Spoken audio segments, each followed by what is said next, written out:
Bringing people and communities together on seclosounds.org. Your listening station.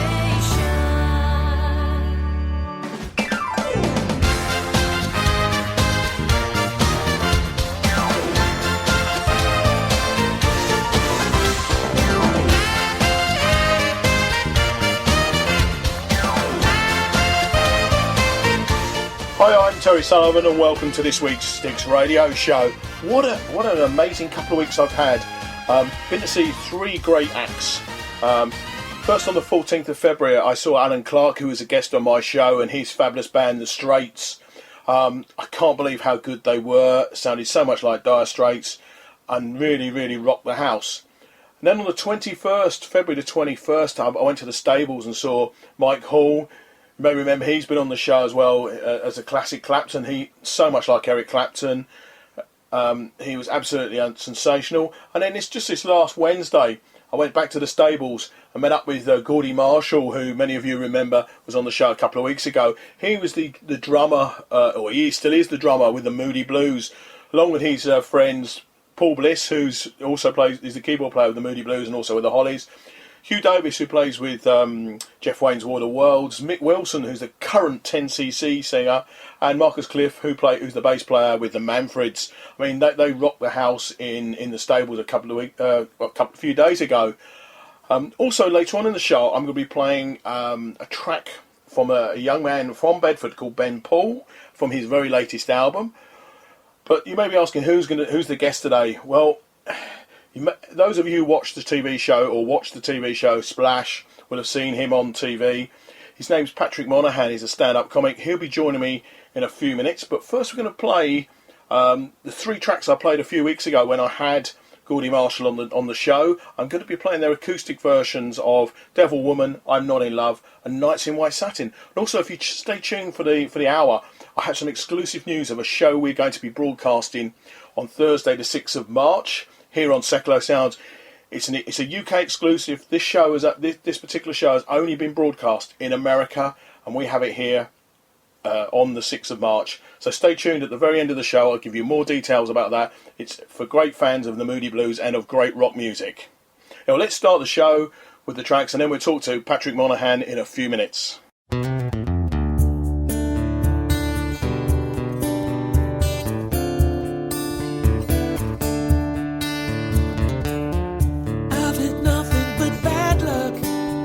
Since the day I saw that cat at my door, so I came into you, sweet lady, answering your mystical call. Crystal ball on the table, showing the future, the past. Same cat with them evil eyes, I knew it was a spell she cast. She's just a devil woman with evil on her mind. Beware the devil woman, she's gonna get you.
reaching the end. Letters I've written, never meaning to send. Beauty I've always missed, these eyes before.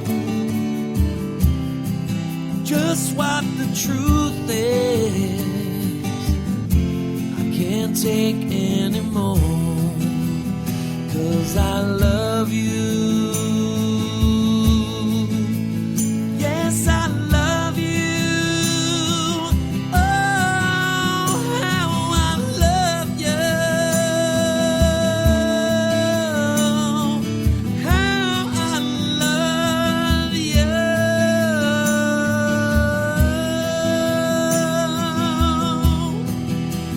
Yes, I love you. Yes, I love you. Oh, how I love you.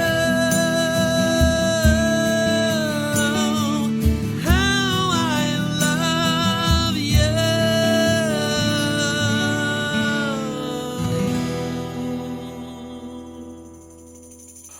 My guest today on the show is Patrick Monahan. He's currently touring, or he's going to be touring with a show called Cake Charmer. How you doing, Patrick? All right, thanks. Yeah, good, thanks, Terry. How are you? You good? Well, not too bad. A little bit of a croaky throat, which I had before Christmas, but that's it's lasting. It's certainly lasting this one, but never mind. Yeah, no worries. Well, it's like that. Everyone's had that. Oh no, it must be a nightmare for the likes of you though, because you use your voice a lot, don't you? That's it. This is our only tool, isn't it? It's like, you know, like being a plumber and your arms are broken. Yeah. And then try and fix them. It's not. Yeah, I have done it though. I've done it where you know, you just you've sort of gone on. You've gone, all right, how's it going? You're all right, and you talk like that, and they just people. I mean, they still laugh, but they just assume that's your voice. They just Yeah. I had a friend ring me just before Christmas and said, "You sound very sexy," and I was a bit worried because he was a bloke. But never mind. Yeah, exactly. So you were. You take every compliment. I always do. I look for everything, the positive and everything. But never mind. Yeah, you were born in Iran. Yeah, well, it's an I mean, it's a crazy story. My dad's actually from Ireland, and he was out there working. He left Ireland when he was a teenager looking for work, and went to England and went all across Europe, and then just kept going out further and further, getting jobs. And then in the Middle East, he was like a welder, pipe fitter, like a load of lads that went out there. And my mum's Iranian, she's from there, and he met her just. I mean, there's two different stories. She said that she met them on the bus, like she was on the bus with her friends, and he got on. And this was back just before the revolution, when Iran was very western, you know, and all the lads and lasses would go out and stuff. And she was on the bus with her mates, and our dad was there with his mates, and she said that they kept trying to chat them up and stuff. And my dad said that it was he met her when she used to work at the bank as a teenager, and he kept putting in his salary and stuff. So we never know which is the true story of them two. But yeah, they met out there, and they had loads of kids out there and stuff, like, you know, me, my brother and sister and all them lot. And then there was a revolution in 1979, 1980, and then there was the Iran-Iraq war and all that sort of thing. So I think they just sort of thought, oh, you know, probably go somewhere a bit quieter. And then they moved to the northeast of England, to Teesside, and that's where I went to school. That's where my accent's from. Mm. So it was, it was crazy upbringing. Great though. Yeah, no, it must have been. I mean, being half Iranian when you were at school in Teesside must have been interesting. Oh yeah, I mean there wasn't that many. I mean there was hardly any Iranians. I mean there's a few scattered around, all people from the Middle East. I mean there's a lot. If you're down, like I've been down in London a lot now, where you come down here, you do shows, and there's big communities. I mean if you come to big cities like London, Birmingham, wherever, Manchester, and you have communities of everything, you know. Oh yeah. You know, from anything from Swedish to Somalian. You know, there's every big group of nationality. So if you go to a school here, it's quite mixed. But in Teesside, I mean, it was hilarious. It was even having an Irish dad was exotic. I think. Mine like Iranian and Middle Eastern. So it was it was fun though. It was different. You know, it was quite funny because people never, even still then, they didn't really know where Iran was. You know,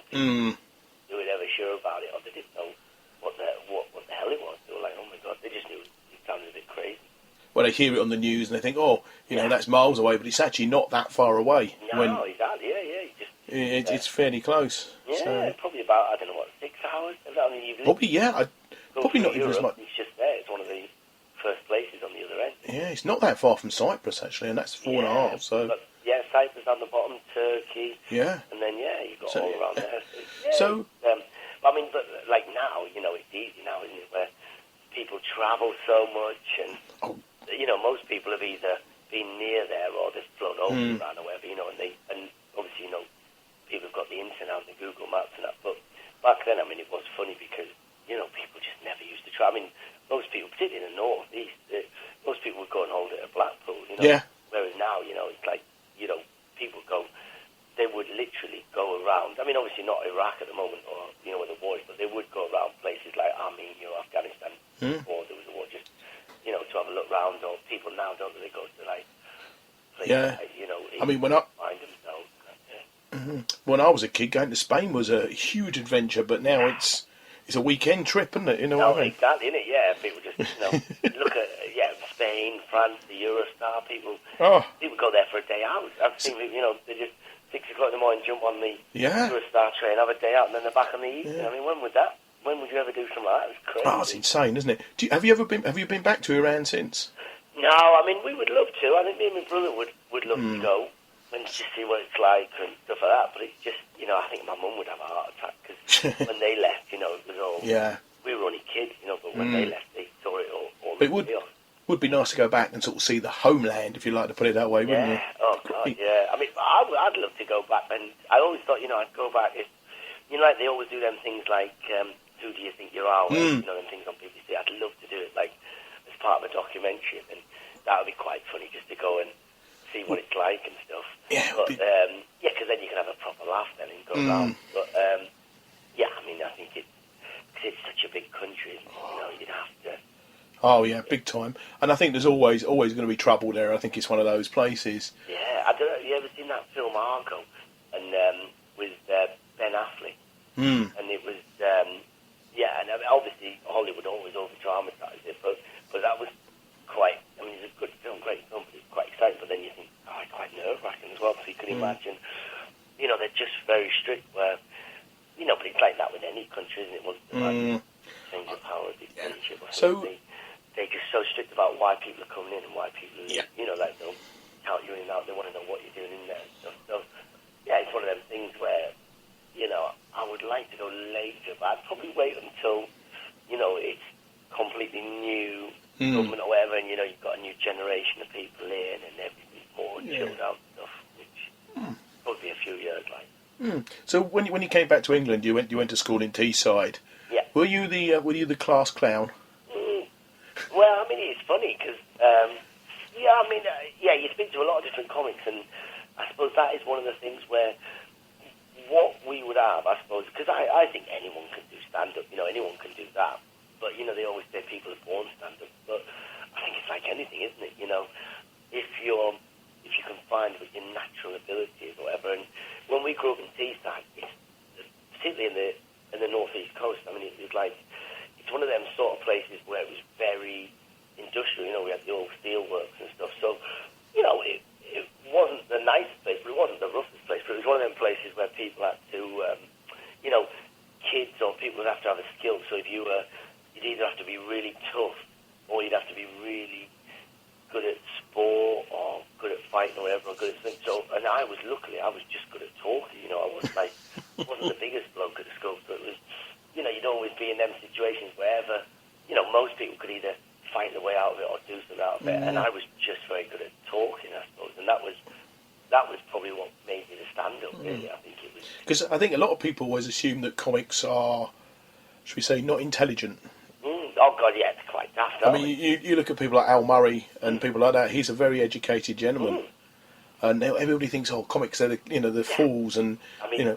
Well, Al Murray is like, I mean, he does that great character, the pub landlord. Oh, yeah. He's just, people think he's literally just this bloke who's hammered, he comes on stage drinking, but actually he's got like 2 degrees, he's got like an MA. That's right. And all that, and I mean, I've met him, he's a lovely bloke, but he's not like what he is on stage. No, not at all. Very intelligent, it's ridiculous. And it's, yeah, I mean, with comedy, I think that's part of the act or the skill is that you know you've literally when you go on stage, and this is the difference between just being like the funny bloke in the pub with his mates, or you know the daft kid in the class. Is when you go on stage, you know you've got to make that 400 people or however many people is there. You've got to make them all your mates instantly in 30 seconds, and then you've got to just imagine that you know that next hour or half an hour that you're with them.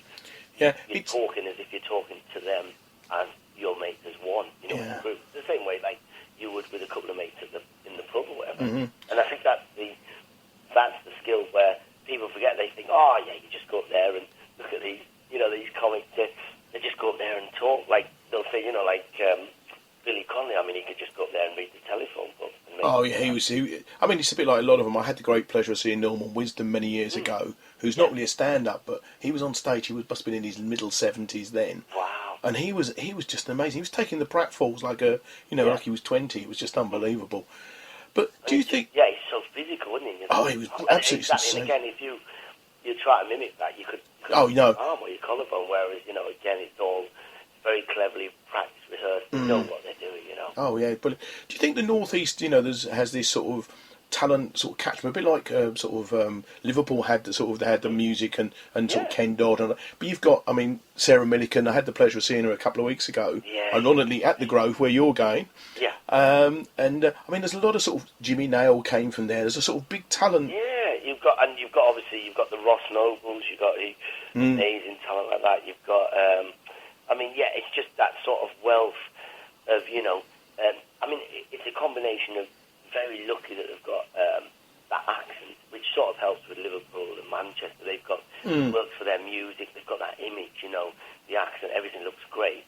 And it's the same with the North East. I think you've got that sort of, that homely, gentle accent that people sort of like, you know, they can, when you hear a Geordie, or like I'm from Teesside, but if you hear someone from Teesside, Sunderland, Newcastle, wherever, someone talk like that, same as Yorkshire, you instantly, your ears are picking and going, oh, that's a weird accent, and then you listen, and then it's quite a nice accent, even though it's a bit funny, and then you've got that sort of added advantage, and then obviously the humour as well, the sensitive humour that people particularly in the North East, you know, we can have a laugh at ourselves. That's the thing, you know, they're not like very precious and stuff. Where some parts of Britain, I mean, we're lucky, all of Britain's got great accents and stuff, but there's some parts you've got to be careful where, you know, they're very traditional, or they, you know, they're very proud of their heritage and stuff, so they don't really like to be mocked.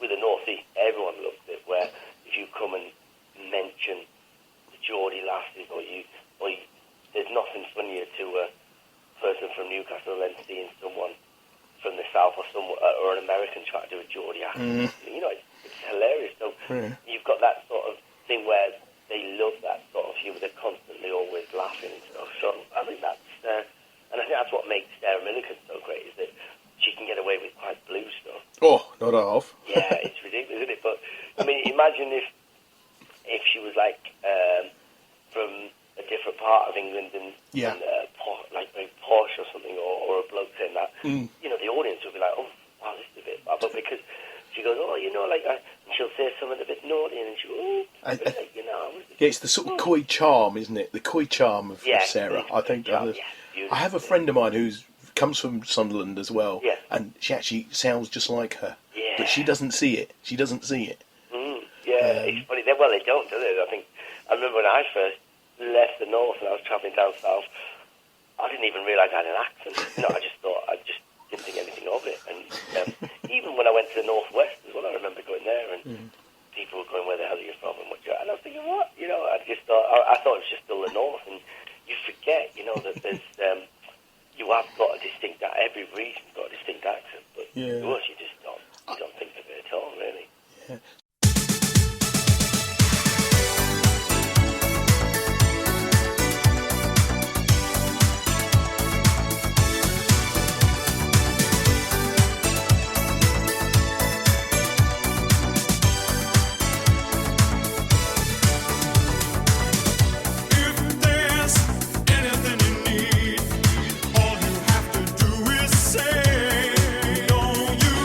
Satisfy everything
Hi, my name's Danielle, and every Monday at 6, I'll be kickstarting your week with the latest local news and events from Milton Keynes. I'll have live guests and feature the people's news. So kickstart your week with me every Monday at 6 p.m. on seclosounds.org. Who would you, when you were growing up, who would you say was your comic hero? Well, I remember probably one of the earliest ones was when we were, our dad would put the telly on, and he loved people like Dave Allen, you know, he was on the telly, and you just see our dad cracking up, and we would sort of like it, we'd crack up as well, we'd be laughing, but even though we didn't get half the jokes, you know, it was just, you know, we were so young, but it was just loved the mannerism, and what I loved about Dave Allen was the fact that, you know, I used to just think, God, look at this bloke, he's just sat there, literally not doing anything, he's just got a little glass of water, he's drinking his water, and he's making all these people laugh, and then obviously as you get older, you realise he's drinking probably vodka, and he's having a cigarette, and then you realise that, you know, he's not just talking, he's actually that's well-crafted material and stuff like that, but it was just effortless. He made it and look then obviously he would do sketches as well, which was brilliant. He just made it look... And at the time, you didn't think much of them. Like, you thought they were funny, but you didn't think they were that serious, you know, that people were, you know, you realise years later that, you know, he got death threats and were very anti-religious or whatever, you know, with the, about the Pope and stuff. But as a kid, you just thought, oh, this is quite funny, it's quite light. And then I remember seeing stuff recently, documentaries about him and watching and just thinking, God, he was so ahead of his time. And yet, you watch the material now, it's just as funny, if not more funnier now than it was back then, because, you know, now you can sort of understand all the jokes and he's just an amazing comedian, Yeah, I mean, he made it look so effortless. I mean, I must admit, I do watch a lot of comedy live and on, you know, on the TV, and I've seen some good and bad ones. I had the pleasure of being a judge on the new Comedian of the Year locally. Oh, wow. And I saw 27 comedians in 3 nights. Oh, God. And the first guy on made a big mistake. The club opened at 8 o'clock, 8:30 he was on, and he started picking on the audience. And then he picked on me. I don't mind, I don't care, but he wasn't even funny. You know, if he was funny... Did he not realise that you were judging? No, because I put the piece of paper under my chair and sat to the side so that nobody knew who I was, which was great. And was he being rude, like?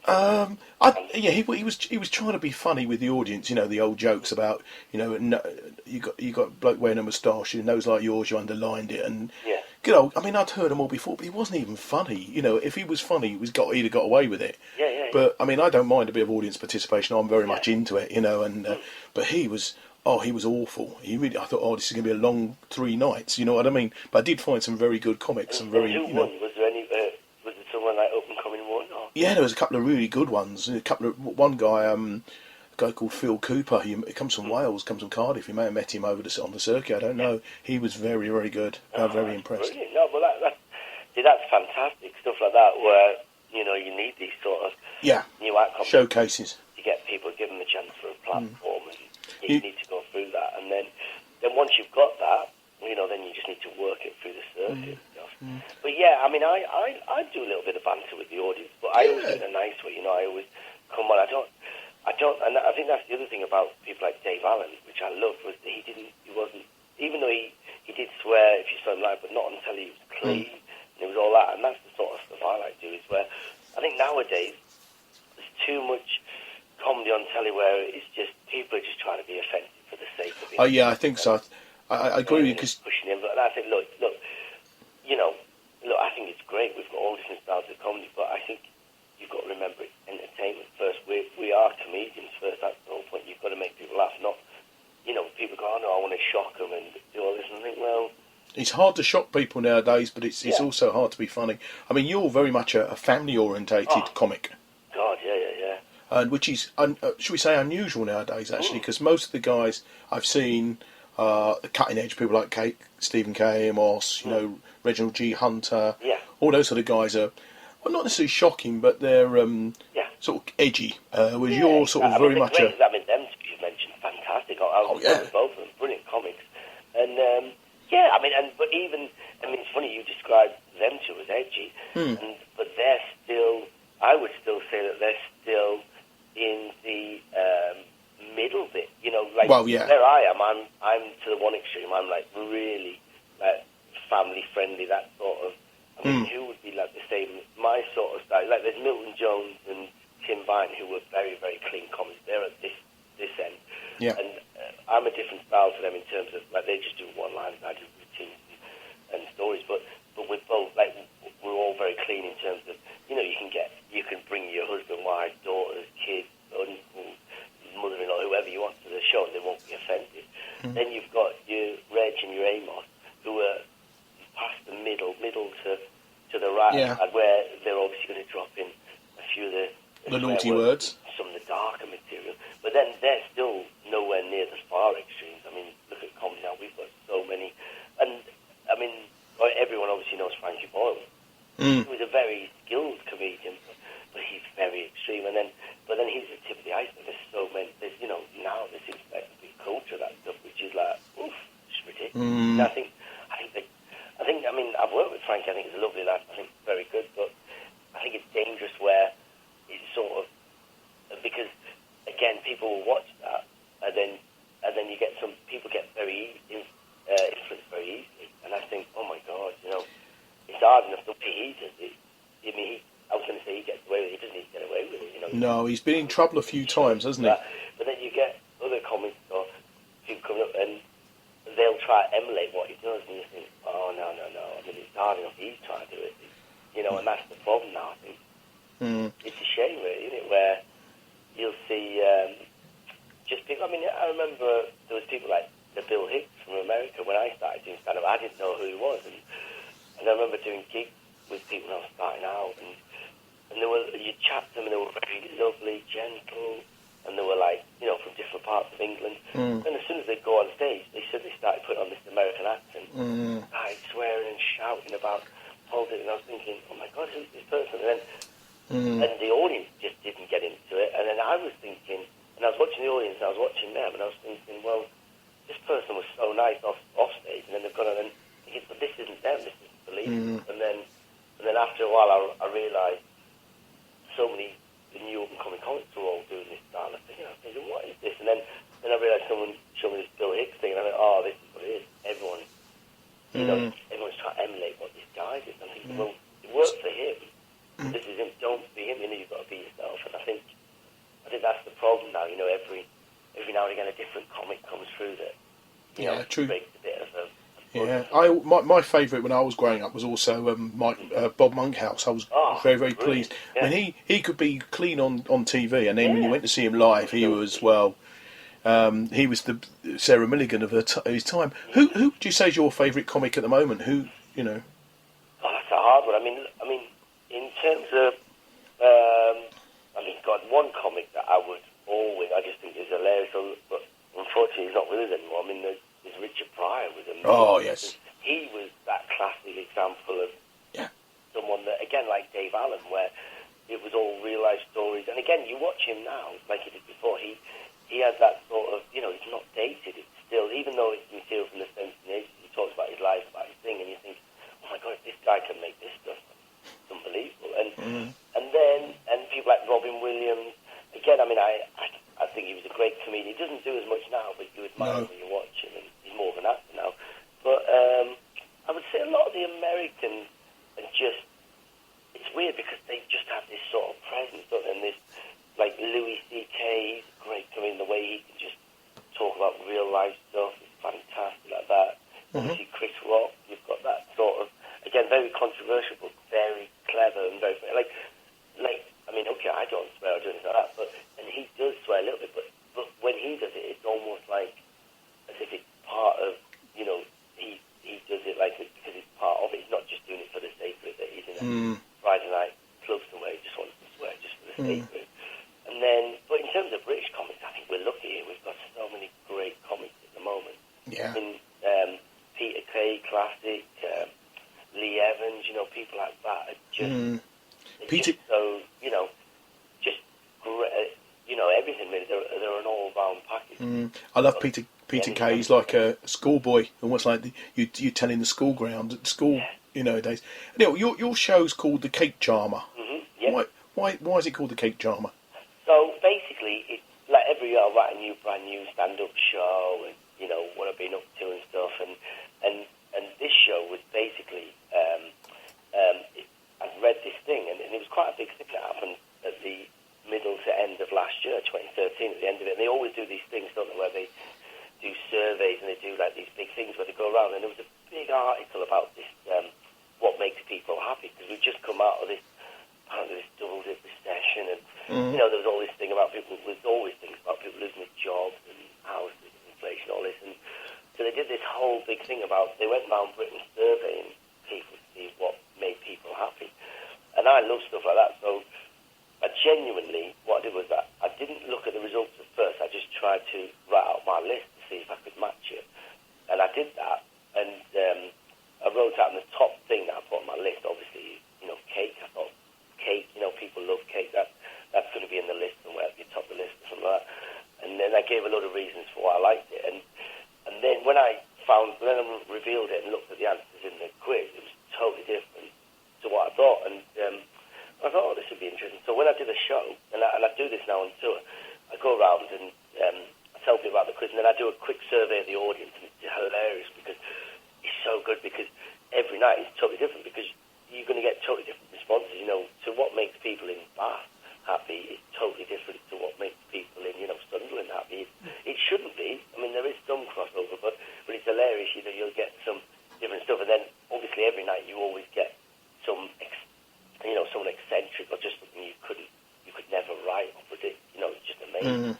And so I do that, and then I go through the survey with them, and a lot of the stuff on the survey is quite obvious once you've thought about it. And then I give them all my explanations, and we go through all that. And then at the end of the show, I tie it all up with something, without giving it away. I do something that, you know, I give people something on the top of the list. I make it, like I leave them with this thing that apparently according to the list that makes us happy, and then I recreate something. So it's like a feel-good show. And I did it at a festival, and it was great. And it had such at the Edinburgh Festival, just gone, and people loved it up there. It was great. And so we just toured it, really. That's the whole, that's a good sign when you've got something like that. And then it goes well, and then loads of theatres and are up for it. And I think that's always, I mean, touch wood, that's always been my thing, is always have a feel-good show. I want people to come, and, you know, the main thing is they've got to have a laugh. That's the first. You've come to see comedy. I don't want to shock anyone. I don't want people to walk out, you know, halfway through a show. I don't want people to go, you know, go home having nightmares, you know. So that's the one thing. I always try and make it an upbeat show, have a bit of a laugh, and yeah, and just and the thing is, you know, the great thing about stand-up is, you know, particularly here in Britain, that people always go, you know, oh yeah, it's about, you know, people, you can learn stuff, or you can, you know, you always like learn interesting facts and stuff like that. And I think, yeah, that's good, but I'll always keep that second. You know, I always want to make sure there's loads of comedy in it and to laugh. And then if people do take anything away from the show, because you do get great comics in Britain who are quite, you know, Mark Thomas is amazing comedian, but very political, and you'll leave his show and you'll be thinking, oh, God, yeah, I want to change the world, and I'll boycott that product, I'll do that.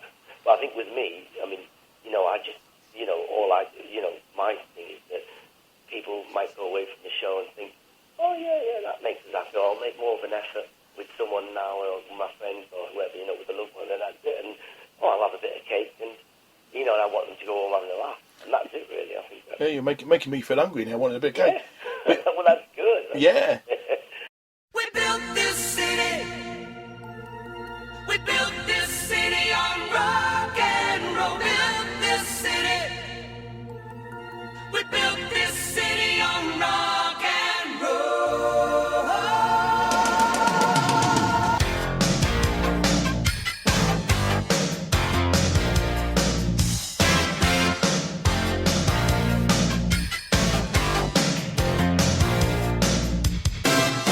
Say you don't know me, I recognize my face.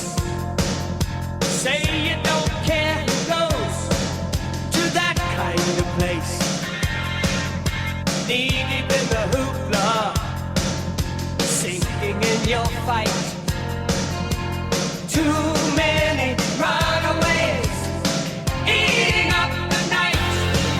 Marconi plays the mama. Listen to the radio. Don't you remember? We built this city. We built this city on rock and roll. We built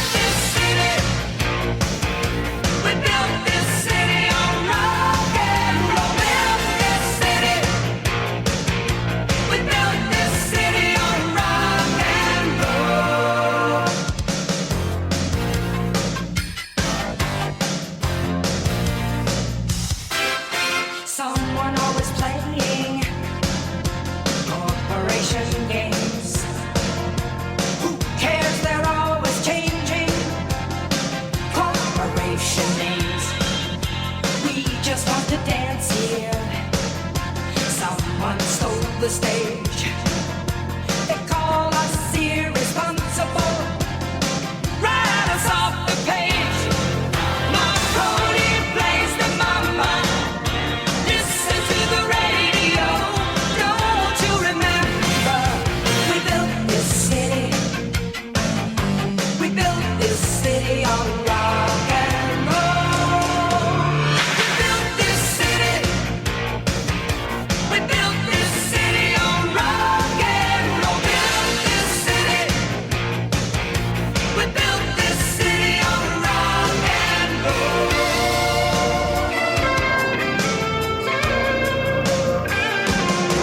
It's just another Sunday in a tired old street. Police have got the chokehold. And we just lost the beat. Who counts the money underneath the bar? Who rides the wrecking ball into our guitars? Don't tell us you need us, 'cause we're the super fools looking for America, crawling through your schools. Looking out over that Golden Gate Bridge on another gorgeous sunny Saturday night, seeing that bumper to bumper traffic. Don't you remember? It's your favorite radio station in your favorite radio city, the city by the bay, the city that rocks, the city that never sleeps. Marconi plays the mama. Listen to the radio. Don't you remember? We built this city. We built this city on rock and roll. We built this city. We built this city on rock and roll. Built this city. We built this city on rock and roll. Built this city. We built this city on rock and roll. Built this city. We built this city on rock and roll.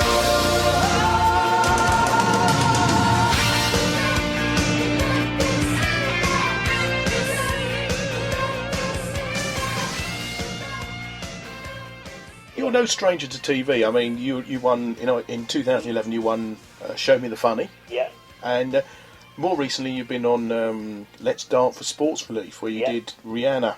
Yeah. I had a little look at that a little while ago on the famous video website YouTube. Yeah. It did make me laugh, Yeah, especially like with crazy, our friend yeah. Louis Spence at the end. Yeah, bonkers. I mean, well, that was like 6 degrees of separation, because the whole thing was when they were saying, like, I didn't choose to do the Rihanna. I was like, I wanted to do Freddie Mercury, but it'd already been done. Christ, A.K. Jordan had already done that, and so a lot of them had already gone. And obviously, because Rihanna's quite current, and no one had done that, and they just said, "Look, would you do Rihanna?" And I thought, "Okay, all right, well, I'm always up for anything." So I said, "Yeah, okay, I'll do that." And then they said, "We'll do that song." And at the time, she just filmed a video in Ireland, and the farmer had thrown her off the field when he came along to watch the video and didn't realise it was that explicit, because it's obviously Rihanna. And this farmer was a proper, traditional farmer who hadn't really a clue who Rihanna was. People turning up, not watching this, and then she's obviously prancing around in this field in a bra and hot pants. So he just flung her off mid-video and said, "No, he's not having this." So, and that was all in the news. So I thought, okay, what I'll do is, if we do it for Let's Dance, it's a bit of a comedy show. So what I'll do is I'll do the thing, do the Rihanna thing, and at the end we'll get a little we'll get an Irish person to come on, to play the farmer. So I said to them, "Can we get?" And they said, "Well, we'll get Louis Walsh." I said, "Brilliant, okay, get Louis Walsh. We'll get him, and that'd be quite funny. He can. We'll cut to him, and just his accent going, get off my land, but with an Irish accent, whatever, and all this." And then they came back the next day, and literally the day before the film, they went, "Listen, we can't get Louis Walsh. He's away, but he was going to do it, but he's away. But instead, we got Louis Spence." I was like, "Okay," but I thought, but he's not Irish. And the only connection he's got is he's called Louis. But then they say, "Oh no, but he's a great laugh, we'll dress him as a farmer, but also he's a great dancer." Yeah, well, he's famous, isn't he? But more recently, you've been on TV on Splash. Splash, fantastic. Yeah, what a bonkers show. I've never, you know, in my life, I've never dived. Have you ever done that? Jumping? I know. The pool is about 10 minutes from my house. Yeah. Where you shot that? So. Oh, you're joking? No, I'm not that far from well, Luton. Yeah, it's on the road, isn't it? Yeah. It's done and everything. Yeah. It's what a lovely venue, great place, and you know. But I've never been on diving boards as kids. You know, like and everyone. It's weird because I didn't even know boards were that high. Only ever since I've done that, and then you notice everywhere that everyone has them now, aren't they? That, you know, you go, you notice now since you're doing it that they do crop up in a few different places. They've all got these 5 metre. Not many have 10 metres, to be fair, though. There's only a few of them, which is probably makes sense because, you know, health and safety and stuff, and who would want to go up on a 10 metre? You'll kill yourself. But, yeah, and again, it was one of them things where my agent just said, look, they want you to do this show, are you interested? I said, look, well, you know what? As a comedian, you're meant to do stuff for a laugh anyway, aren't you? You always do something once. I thought, well, I've never dived in my life, so I thought if I'm going to do it, I might as well do it with Tom Daly, you know. Because it was great. You turned up to boot camp and he's there. It's like first time I ever turned up to the park to play football and Pele's there teaching us. I was like, oh, well, might as well do that. And, and it was, you know what, it was great fun. I mean, after the first few days, I just thought, no, this isn't for me. I thought, do you know what, I'm not going to be able to get past the 3 metre board. I just can't do this. It's ridiculous. But then about a week before the show, or a couple of days before the show, after you know, about 78% of it is just fear.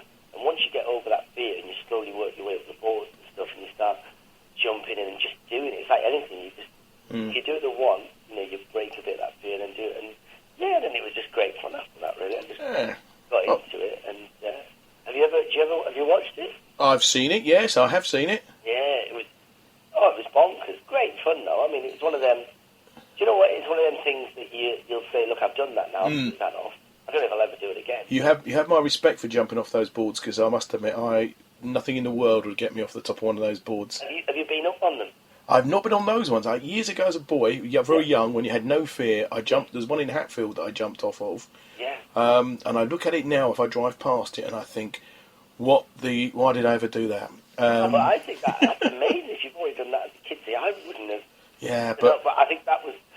See, that's the problem. It's like a double-edged sword, because some of the people who had done it as kids then realised know, how scary it was, and then they never go up, because I'd never been on it. No, the fear. So I just thought, okay. Yeah. And the only time I deliberately didn't go up on the high one to start with. The only time I went, as soon as we went straight up to the 10, like after we'd done the others, was with Tom D. And the only time I went up it was when I was going to jump off it.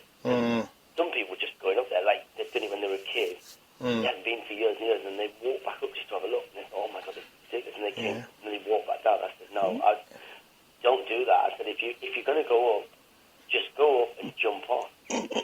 All you're going to do is prolong the fear, you know what I mean? So, are we going to be seeing you on Strictly next then? Do you know what? I love it, yeah. So do I. One of my favourite shows. It's like Christmas. When you know when that starts, we're on the run-up to Christmas. Yeah. So, you'd love to do that, would you? Well, do you know what?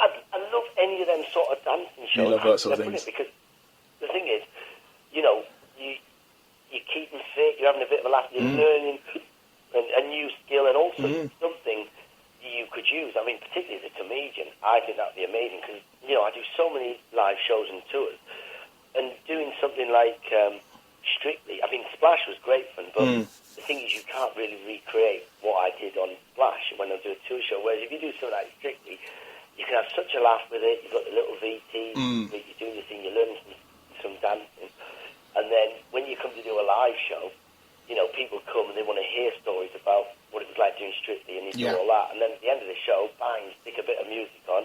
Yeah, I think it is. You finish with a big dance, and you know, that would be the perfect. I think that would be the perfect live show. It's the biggest show on TV at the moment, isn't it? Really is. It's a what? The biggest show on TV at the moment, isn't it? Really? Yeah, I mean, it's weird, isn't it? It just works, doesn't it? Like that. I know. Simple, but simplicity, isn't it? Itself. Anyhow, we're almost out of time. I'm going to ask you two things. Your favourite gag. What's your favourite gag? God, I mean, I've got so many jokes in terms of like stuff I've written or jokes that I've heard, and it's funny because people always say, "Oh, you're a comedian, tell us a joke." Oh yeah. And we always, you know, we're always doing stories and routines. But I would say, and the only jokes I can can remember when people tell me, they're always quite blue. They're the only things that stick in your head, so I wouldn't repeat them now. No. There, but I would say, in terms of one of the jokes that I would probably tell you one of my first jokes, or one of my oldest jokes, which is going back to my background, which is, and I remember this joke, I've done it a few times on Paul O'Grady's show, and I even did it on the Show Me the Funny, and it was that joke where it was like, every comedian has a joke that they'll start with, or a joke that describes them, and I always tell the audience, I used to say a lot, I say, my dad's from Ireland and my mum's from Iran, and you can probably guess there straight away that we spent most of our family holidays in customs. And that was always, and that was always a great way in. Yeah. I'd just go on about that, Yeah. about the Irish-Iranian. But then, people go, really? Like they'd laugh, and then they go, oh, but really, have they? And then Some people are hard work. Can you give us a quick gag from your current show, just to give us a sort of flavour of the show? A flavour of the show? Yeah. Fantastic. Okay, yeah, I'll tell you one of the things, one of the great things about the current show is not only do I do all the things that makes you the most happiest, but I look at the survey and what was on the bottom of the survey, and the thing that makes people the least happiest in Britain is commuting, going to work in the morning.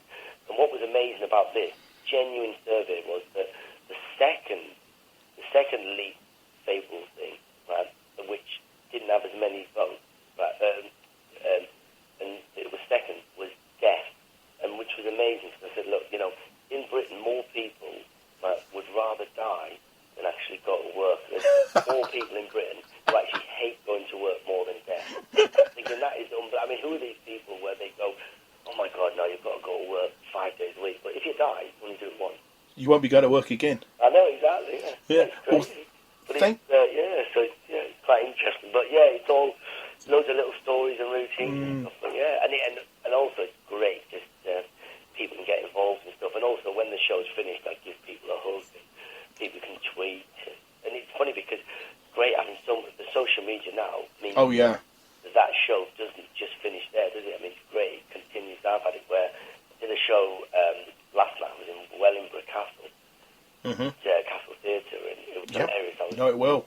Yeah, do you know that? I do. That's not that far from you guys. No, it's right down the end of the town, almost in the middle of nowhere, isn't it? Yeah, it's a massive big car park. Yeah. There's, it's stuck in the middle. Where there used to be a castle and stuff. And it was hilarious because last night I was doing this whole story about a routine about, where my phone had died and I was trying to use Google Maps to find directions and I didn't have any because the battery's dead on the phone, so I had to do what we used to do. And I said to the audience, do you remember what you used to do before you had your phone internet? And I said this, and this bloke shouted out, yeah, he goes, you go and ask a lion. I go, a lion? So what? Because I said to someone else, you go and ask someone. And the whole thing is you would ask a person, wouldn't you? In the old days, you just ask directions. And this bloke, and the whole place cracking up, and we're like, what? And it must have been some reference to do with, because earlier on I was joking about, it must be a Narnia here, because you're in the middle of nowhere. And then he's obviously referencing it to asking, Aslan, a lion, and the whole place is cracking up, and I was thinking, oh my God, this gig, it was great fun. Yeah. Real. Then I finished the gig, and then on the way home, I said, thanks very much, I'm getting the train. And then for about 2 hours or an hour or two after the gig, and even today, people have been tweeting, saying, thanks for coming to the show, it was great, hope you didn't see any lions on the way back to the station. And well, we it's just... great fun, people like that. And that's the great thing about social media, people can have a bit of a laugh and keep the joke going and stuff. So yeah, it's great. We're almost out of time. I'll quickly go through where people can, or the one gig where people can see you in the area. It's on the 13th of March, which I believe is a Thursday. Yeah. At the Grove Theatre in Dunstable. And the Twitter thing is, on Twitter, you're Patrick J. Monahan. Yeah, that's it, Patrick J. Monahan. Yeah. And also on Facebook, you're Patrick J. Monahan. And they can... And anyone, it's not like, it's a page, so anyone can, write on it. Okay. You can write, you don't have to be accepted, or you just go straight on, there's no exception. And also I've got a website, patrickmonahan.co.uk. Okay. And all the tour dates are on there. Okay, lovely. Thank you very much for your time today, Patrick. Yeah, no worries. Thank you, Taylor. There we are. What a funny man Patrick Monahan is. Be sure to go along and see him at the Grove Theatre when he's there. Anyhow, I teased you early on in the show, at the very beginning of the show, about the exclusive programme we've got coming up It's called Postcards from a Rock and Roll Tour. It's basically a biog of Geordie Marshall. It's the story of him touring with the Moody Blues, how he joined the Moody Blues. We have that here on Seclo Sounds, exclusive to us. It's never been broadcast in the UK before. In fact, it's never been broadcast outside the United States. Geordie has kindly given us permission to broadcast this, and we're broadcasting it on Thursday, the 6th of March, a must for all rock and rollers, rock and roll fans, and Moody Blues fans. And I also teased you early on in the hour about I was going to play a track from a young lad, 25 years of age, from Bedford. His name is Ben Paul. You can see him on Friday the 28th of March at Esquires Club in Bedford. And we're going to play the title track of his new album. It's called Let's Go Upstairs.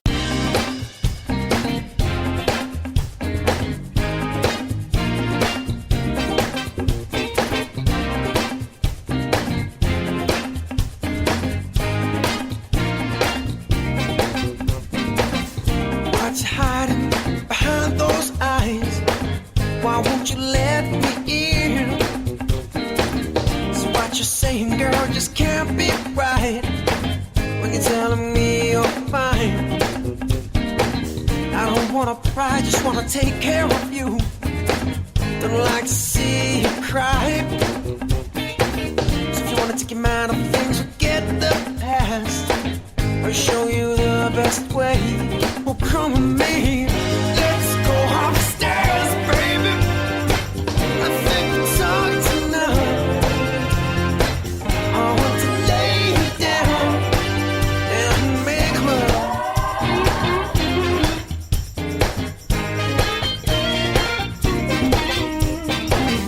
I know you've been hurt before by somebody else, but I promise to do you no harm. You wanna forget that for the night, that's fine. I got the perfect cure. Oh, come with me. Let's go upstairs, baby. I think we're talking enough. I want to lay you down and make love.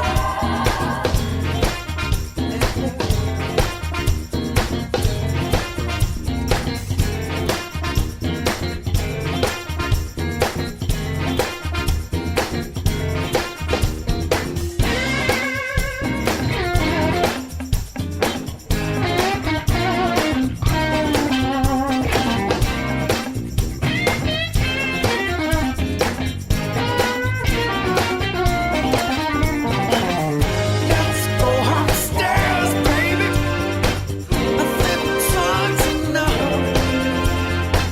I want to lay you down and make love. Let's go upstairs, baby. I think we're talking enough. I want to lay you down and make love. Let's go upstairs, baby. I think we're talking enough. I want to lay you down and make love.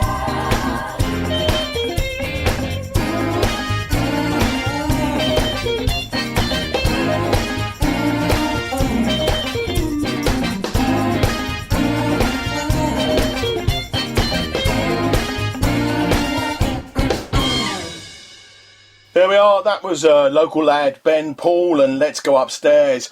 Big thank you today to my guest, Patrick Monahan. Next week on the show, I have a gentleman who's called Lee Brennan. For ladies of a certain age, you may remember Lee. He's back together with his band called 911.